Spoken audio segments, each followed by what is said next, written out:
Good afternoon, folks. Thanks a ton for joining us.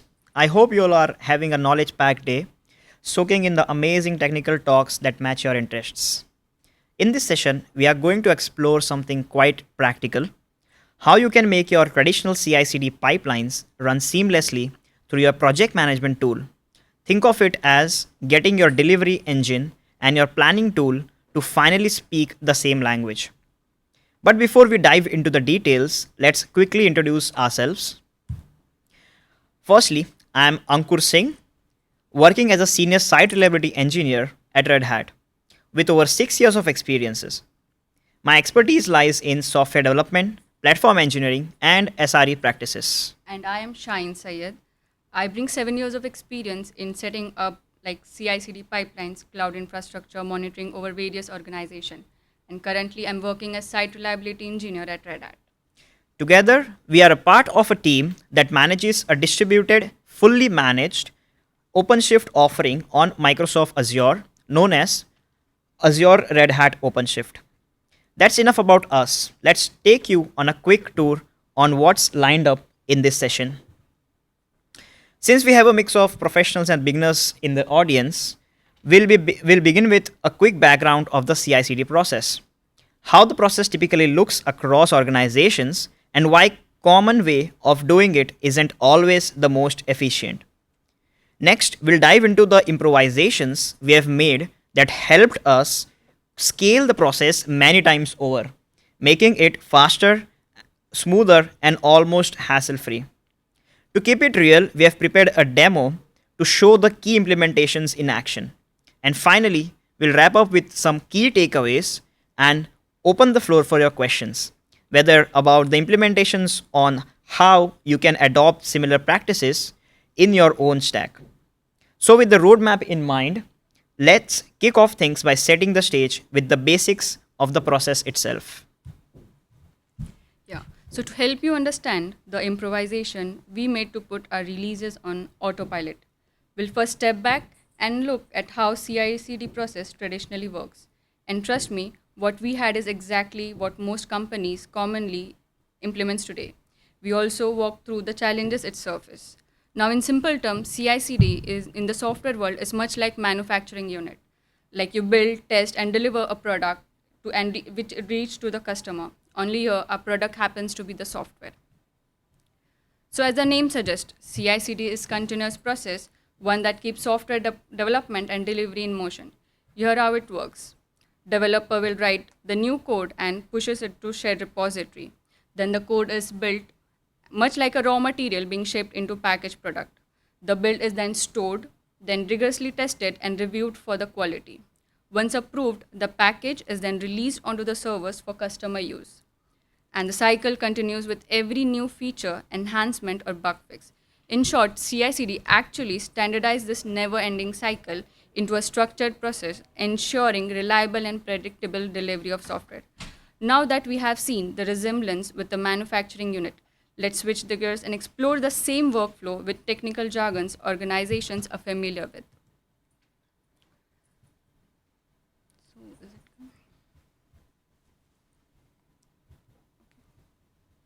So this is a simple illustration that shows the traditional approach, one that's still widely followed across many organizations. Here's how the process typically flows. A developer will write the code and pushes it to source code management tool. This event will kick off the quality checks and produces a deployable artifact. This artifact is then pushed to the storage repository. From there, a user character will come into picture where it will manually take those details, record them in a project management tool alongside other release informations, and then trigger the deployment. The same user will monitor the deployment, troubleshoot if issues are there, and updates the pipeline status back into the tracking system. And yes, this entire cycle is repeated manually for every single region. As you can see, manual effort is woven into every step of this process. The approach is highly user driven, which not only slow things down, but also create a significant overhead in terms of time, tracking, and error prone human intervention. And if you are thinking, wow, that's a lot of copy paste and clicking around, you are absolutely right. This user driven model quickly turns into a manual treadmill, eating up time and focus that should ideally be spent on real engineering work. Let me show you the specific overheads this approach introduces, especially when it comes to managing multiple products, and in practices. Yeah. First, the whole process hinges on the manual intervention. Someone has to be available to push things forwards. That slows us down and introduces bottleneck. Second, when humans are in the loop for every step, errors are bound to creep in.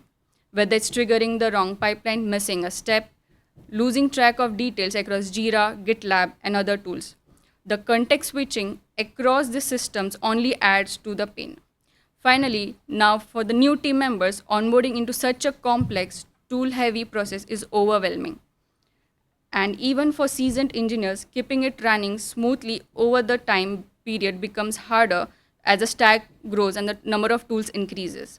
And while I didn't put it on the slide, let's not forget the indirect toil that comes over here, like constant monitoring, pipeline babysitting, and firefighting, all of which drain focus away from the actual engineering.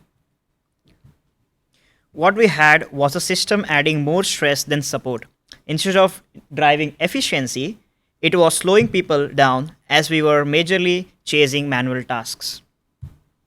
To turn things around, we reimagined the process into something standardized and streamlined model where automation takes the wheel and manual effort becomes the exception, not the rule.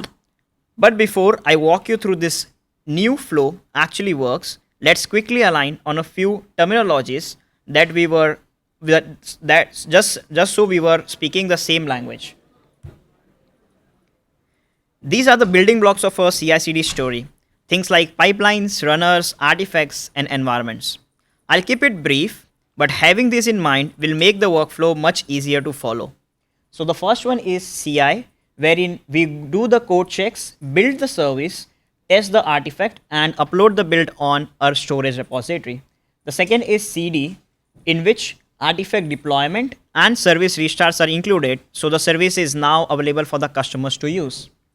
Third one is artifacts. This is nothing but your code built into a package. It can be a tar file, it can be a zip file, it can be a Docker container, or it can even be a VM image as well. Next, we have Jira. So we've used Jira heavily as a project management tool. Some of the things that we should know is Jira issue. That is nothing but a Jira ticket that maintains all the tracking details. There is Jira status that actually says about what status the particular ticket is into. It can be a to-do, it can be finished, it can be in review as well. The transition is going from one state to another, thus like going from in progress to in review. Custom fields are nothing but the key value pairs that hold the details for any of the required fields that is required for the Jira issue itself. Automation and webhook triggering go hand in hand. Automations are something that are triggered on a certain conditions and do certain actions. Webhook triggering can be one of the actions wherein a particular API endpoint is hit with certain custom parameters and execute certain jobs. And lastly, the last component we have is serverless execution, which holds the business logic of integrating a tool like Jira to any CI/CD stack that a company has. Now, this can be serverless execution like AWS Lambda, Azure Functions, and so on. Now that we are on the same page with the terminologies, let's connect the dots with a simple layman-friendly workflow before we zoom into the detailed CI and CD diagrams. The first thing I want to call out here is the absence of user in the middle. In the previous traditional way, we had a user which had to make things manually entered into all the processes, but here the user is gone. Everything you see here flows seamlessly between the CI pipeline, Jira, and the CD pipeline without any manual intervention. Here's how it plays out. The developer pushes the code to the repository. That's the only human touch point we have. The CI pipeline kicks in, it runs the code checks, builds the artifact, and pushes it as well. Now, unlike traditional flow, the CI pipeline is also capable of updating details in Jira itself. How did we achieve that? We used Jira API endpoints with certain authorization tokens to update any detail that was generated during the CI pipeline execution directly into the Jira ticket itself. From there, Jira takes over. It triggers a webhook that calls a lightweight serverless function containing our business logic. So from Jira, we go to the serverless execution. Now Jira passes all the information that is there in its ticket to the serverless execution, which in turn goes through the details, figures out which pipeline or what process is to be triggered next, and does the same. So here if you see, there is a CD pipeline initially for a QC deployment which gets triggered. Now once the deployment is done, this deployment pipeline itself has the ability to update any test results or any other comments, issues that is faced, or its own success status back to Jira now. Now with this transition being done, Jira automation takes hold again, which then posts all of the details to the serverless execution, and with the current status and details, the serverless execution takes the responsibility of triggering the next stages and steps. Now this process goes in loop until the ticket, the deployment or the release faces a failure which cannot be automatically fixed, or we completely complete the entire release cycle itself till the production environment. The result, the entire cycle runs on an autopilot. No one is stuck triggering pipelines, tracking progress, or updating tickets. And if anyone wants to know what's happening, it's right there in the Jira in real time, with the status updates being done through the pipeline itself. Now that you have seen the high level picture, let's peel back the layers and walk through the CI pipeline logic that worked for us. So here's a sequential diagram that can give you a better picture how we actually implemented our CI pipeline itself. It all starts when a code is pushed to the repository. The pipeline first checks the branch type, whether it's a dev, feature branch, or a release branch. Now that can be easily accessed with any CI pipeline from what branch is the CI being triggered. For dev and feature branches, the CI run was as usual. Code quality checks, testing, the artifact upload to the repository. Nothing changes there because we don't want to do anything with the pipeline if it is just a dev or feature branch. But if it was a release branch, as you see in the conditions mentioned there, we introduce an additional step. Here the pipeline talks with the Jira via API calls. It either creates a new release ticket or finds an existing one of the name of the branch. Now we have the Jira link from the CI with the issue ticket being found. Once the ticket is confirmed, the pipeline enriches it with build details like the version of the build or where exactly is the URL it is being uploaded to, again via Jira APIs, and any metadata required for the next stages is stored in the custom fields. Finally, with certain custom fields provided, triggers a Jira automation that transitions the ticket into a state. For example, for us, it was ready to release state. And with this transition, the CI process hands off the responsibility.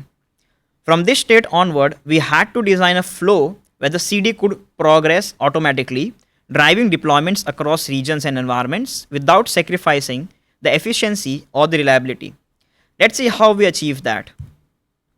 As soon as the main Jira ticket moved into the ready for release state, Jira automation kicked in to take over.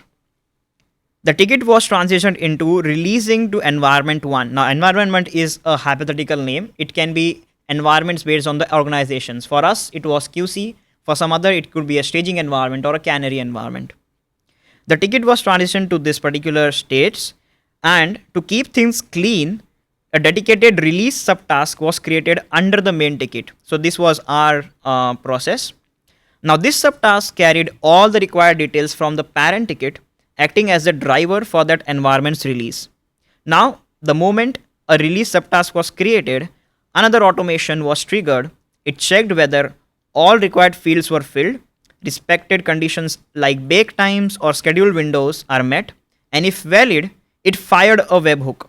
Now that webhook called our middleware service, which I mentioned was a serverless execution, essentially the business logic running on the H service, which decided which deployment pipeline to trigger and with what parameters. Once the pipeline was running, results flowed back into the Jira. Both the subtask and the main tickets were updated with status, logs, and test outcomes. If something failed, the subtask was marked as failed. and the main ticket was transitioned into a state where it can be reused further after fixing the issue. And if everything was successful, the subtask was successfully closed and the main ticket was made ready for the next set of actions, like triggering an E2A deployment or triggering a deployment for the very next release or very next environment. Now this process got it got in loop for all other regions. So in essence, the Jira automation API calls and pipelines worked hand in hand to create a fully automated release cycle. No manual babysitting required for releases at 2 a.m. Now that we have seen the CI and CD separately, let's look at how the two came together in a single unified flow.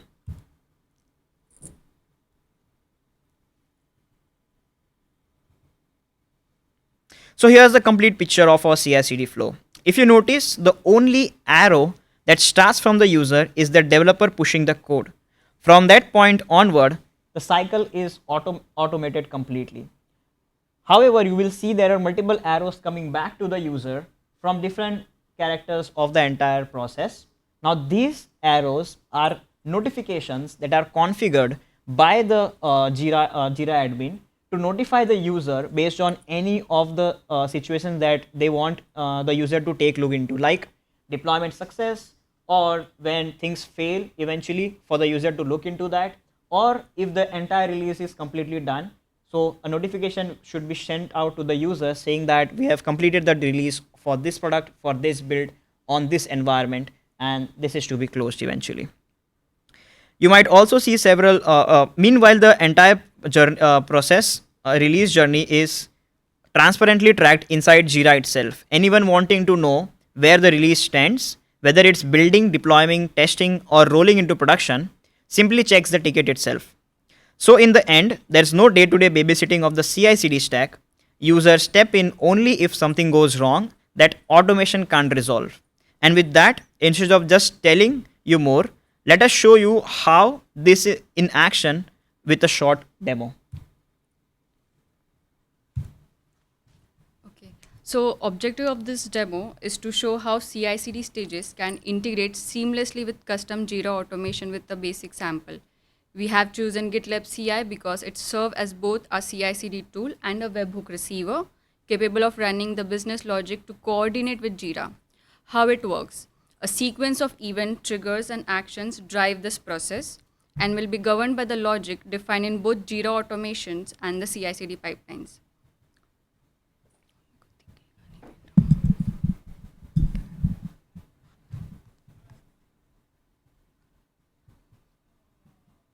Okay, so on the left hand side, it's a pipeline YAML file for GitLab CI, and on right hand side, it's the custom Jira automation configure.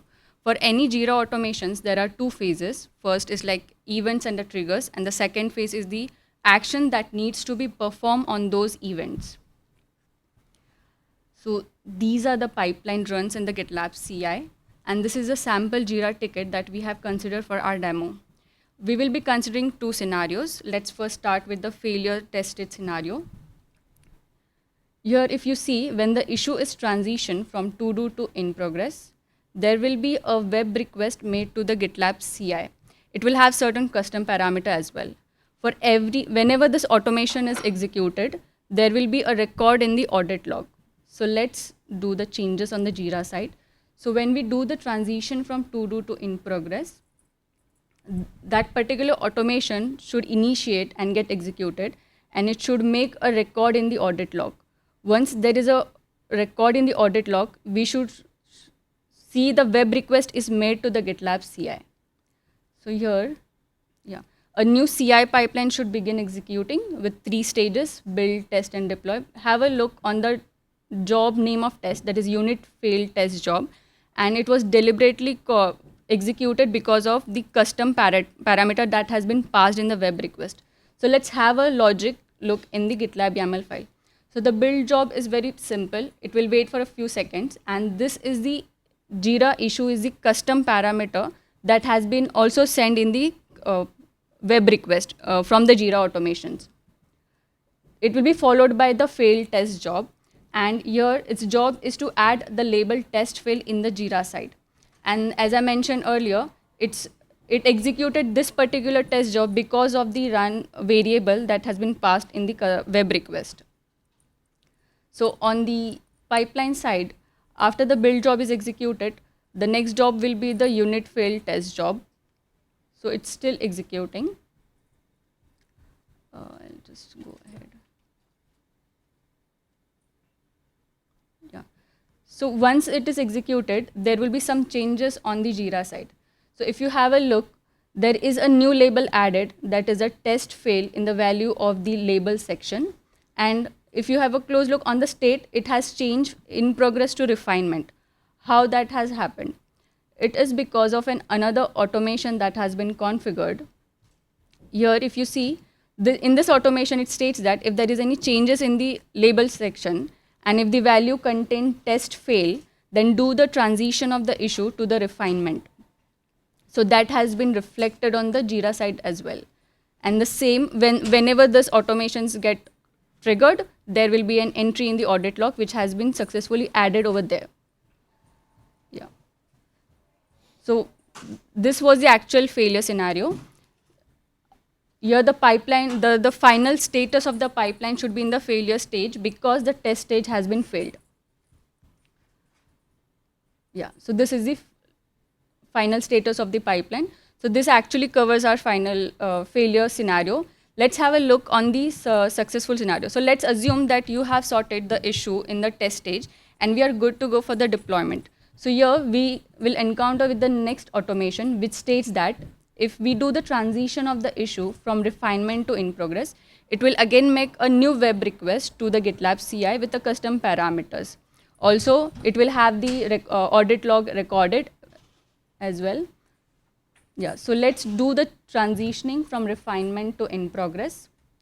That automation will be executed because of the configuration which state the web request needs to be made. So once that automation is executed, again a new CI pipeline execution should begin on the GitLab CI. So if there is a reflection on the audit log, it means the automation has been executed and it will begin the pipeline execution. Here also if you see, it's the same stages, build, test and deploy. But if you notice, the name of the test job is different, that is unit pass test job. So let's have a look on the CI side, what is the logic within that.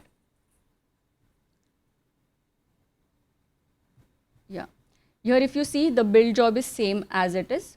The test job, the specific will be unit pass test job. And it is deliberately called because we passed run equal to passed as a custom parameter in the web request. So that was the reason this successful test job was called. The steps within this job is to first remove the test fail from the label on the Jira side. Yeah. So once the test stage is executed, it will reflect on the Jira side. So if we refresh the Jira, yeah. So here if you see, the label has been removed and there will be one more step that the CI pipeline will do is will add the job ID in the custom ID field. So ID is the custom field of that particular Jira and the numeric value has been added. The logic within the CI pipeline is mentioned. Yeah. So over here if you see, this particular line will actually add the job ID. So this is the deploy state job ID of the same pipeline. So it has been added into the Jira card by the CI pipeline. So post that, the next step will be to add a new label, that is a test pass on the Jira card. So this will reflect on the Jira side. So if you see, the test pass has been added, and if you make a note, the state has been changed to review state. This is because of another automation. We'll come on that. Yeah, here if you see, the next stage, that is a deploy stage, has begun executing. That is because of the another automation. Here if you see the else if block, which is similar to the if block, but here the conditions are if the label matches with the test pass and ID is not empty. So ID is not empty means the custom field ID which was filled with the deploy job ID. So it will transit the issue to the review state and will make a new web request. This web request will be to the same pipeline, but the immediate stage, or I can say the immediate deploy stage of which the job ID has been present in the Jira side. So here the deploy job in the CI will just do a normal execution like a normal deployment. It's just simple execution. Later on, once it is executed successfully, it will just do the transition to the close state. So this actually covers our successful test state scenario. So once everything is successfully done, the final state of the Jira should be into the close state. So here, actually, we have done a single trigger deployment where we got the entire CICD executed in with just a single trigger, very manual, just a single manual intervention when it was a failure scenario. What we have just walked through is a simple yet powerful example of how automation ties everything together. A multi-stage pipeline is triggered and handled end-to-end without manual intervention. The transition of a Jira issue, say from to-do to in progress, automatically awakens the right Jira automations, which in turn triggered the appropriate pipelines with the necessary custom parameters. Once executed, the pipeline just doesn't stop at completion. It updates the Jira issue itself. We saw the ID being updated. We saw the status being updated as well. Adding labels, IDs, and ensuring the traceability we have for all these things. Automations then continue to run based on the specific conditions such as change in the status, presence of a particular label like test fail or test pass, and fields that must be populated like the ID should not be empty eventually. Finally, the pipeline can even transition the Jira issue all the way to closure, fully reflecting the release journey in one place. We saw what were the toils for the former process, and now we have seen what the new process brings in. But were the problems we were trying to address fixed? Let's have a look at it.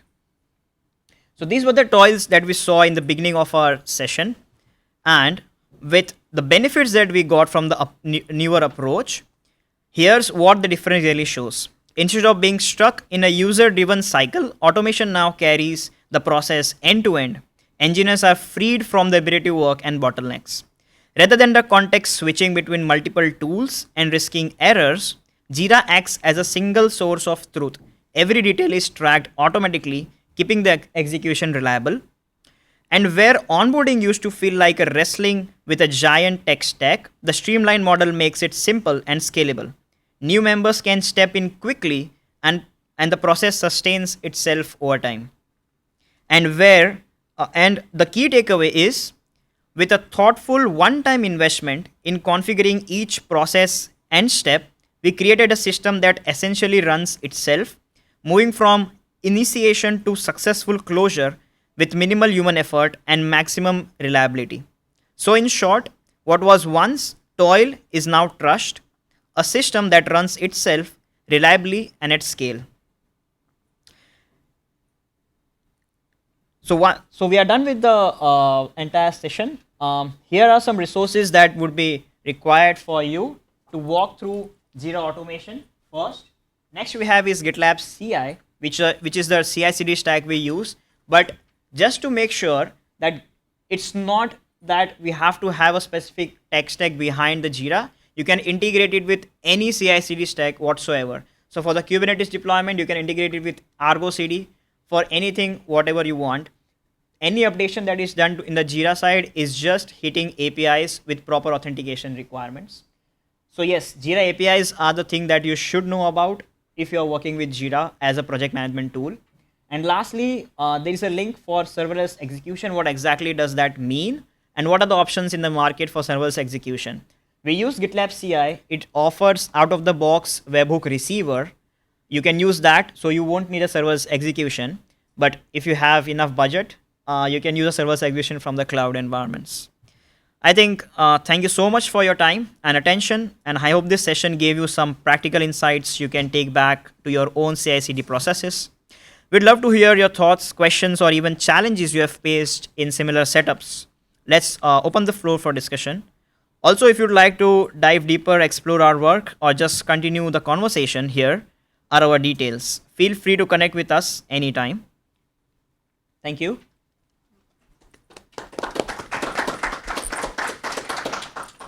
Any questions? Anything in general? So you just showed us like you did the presentation with GitLab and Jira, right? Yeah. Have you sort of thought about putting it as a template, which you can share it with us, so that next time when we are doing the same thing, we can just use your template and then add our own automation to it? Yes, so this is one of the thoughts that I have, but the thing that stops me doing this is each organizations have their own set of processes. So for us, let's suppose my Jira ticket goes from to do to in progress to review and then to closure, right? But there will be some organization which are more centric towards some policies. They might have some steps in between, which would be like, get the E2E threshold verified, something like that, upload the E2E tests. Those will be different stages. So even if you prepare a template for providing it to the community, that would be very specific to our use case or how we are dealing with our products. So it differs from people to people eventually. What we can provide here is certain set of sample code where we can talk about back updating, just like we saw some automations, right? We made sure we had webhooks, we had conditional automations, we had automation based on filling a certain custom field or label or something like that. We can provide those stuffs, but providing an entire boilerplate for those things would be difficult because not every organization will be following the same set of statuses, same set of transitions, or not even same set of custom fields, right? For us, it was ID. For someone else, it might be a different pipeline to be triggered. So they will be updating a pipeline URL instead of an ID eventually. So yeah, that's the thing. With Very good. Thanks. Thank you.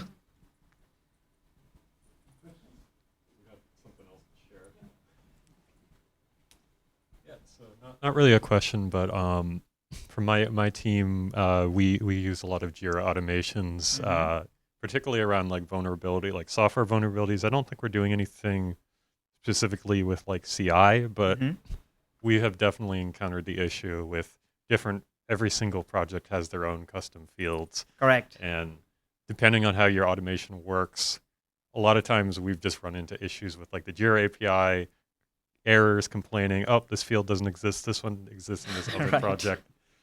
And on, on the other side too, the Correct. Red Hat Jira team does not like us because we absolutely slam the servers Exactly. with so many requests. Yes. So there's a be careful with your automations would be my advice. 100%. Yeah. Yeah. Don't make the Jira team become your enemy. Yeah, definitely. I mean, these things are to be used with utmost care and whole lot of testing because when you talk about CI/CD entirely, that's gonna be something impacting not only dev but staging and even production environments. So whenever we do something like this, obviously there's a lot of testing across the things, and also friendly relation with the Jira team so that we are in sync with what they want and how we can achieve what we want as well.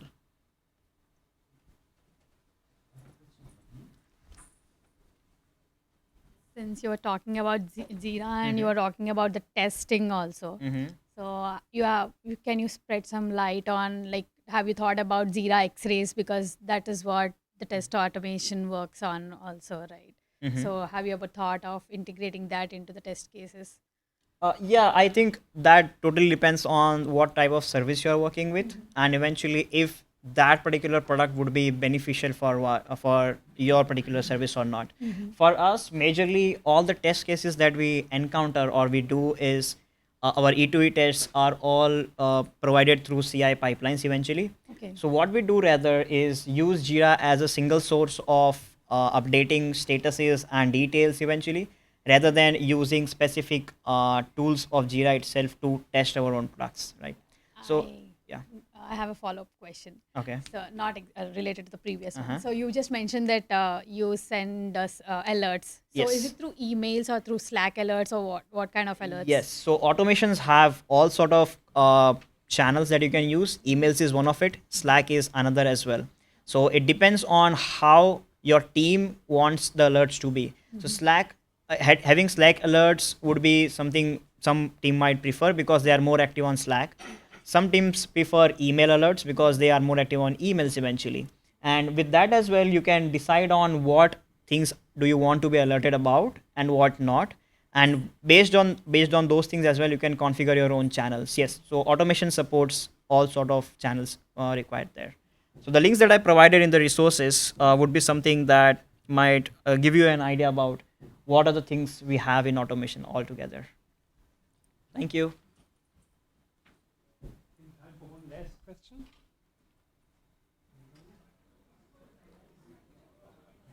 Awesome. Yeah. Thanks a lot.